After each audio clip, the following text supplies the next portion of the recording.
دیکھیں، کئی لوگ نماز جب پڑھتے ہیں تو وہ پوری طرح رکوع نہیں کرتے، پوری طرح سجدہ نہیں کرتے، وقت نکالا، طہارت کی، سفر کیا، مسجد میں آئے، سب کچھ کرنے کے بعد کام ادھورا کر کے واپس چلے جاتے ہیں۔ ان کے بارے میں میرے آقا صلی اللہ علیہ وآلہ وسلم نے فرمایا، لوگوں میں سب سے برا چور نماز کا چور ہے۔ صحابہ نے عرض کی، یا رسول اللہ صلی اللہ علیہ وآلہ وسلم، کوئی بندہ اپنی نماز میں کیسے چوری کرتا ہے؟ تو آپ صلی اللہ علیہ وآلہ وسلم نے آگے سے فرمایا، نماز میں چوری یہ ہے کہ وہ شخص رکوع بھی پورا نہ کرے اور سجدہ بھی پورا نہ کرے، تو یہ شخص نماز کا چور ہے۔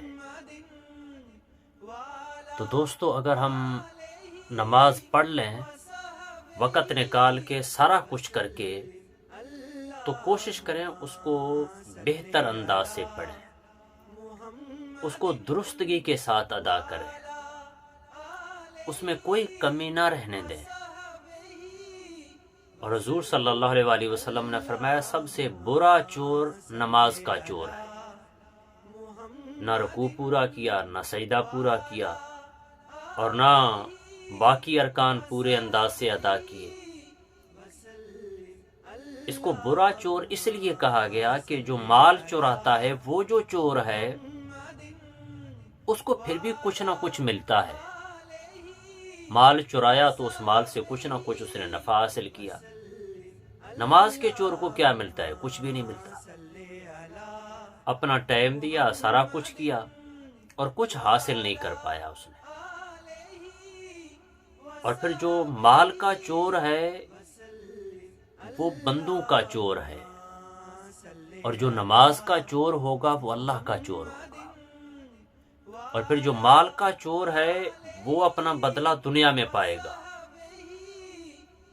اور جو نماز کا چور ہے وہ اس کی سزا آخرت میں پائے گا۔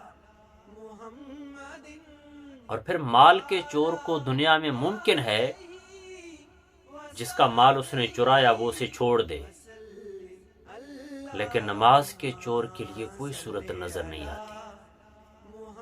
تو اس لیے جب کبھی نماز پڑھیں تو کوشش کریں اس کے تمام پہلوؤں کو، اس کے ہر سٹیپ کو بہتر انداز سے ادا کریں۔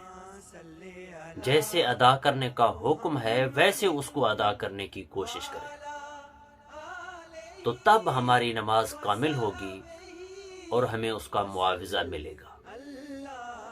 اور اگر ہم نے نماز ایسے ادا کی، ہمیں نماز کا چور کہا گیا کہ کوئی بات بھی نماز میں ہم نے جس طرح ادا کرنی تھی ویسے ادا نہ کی،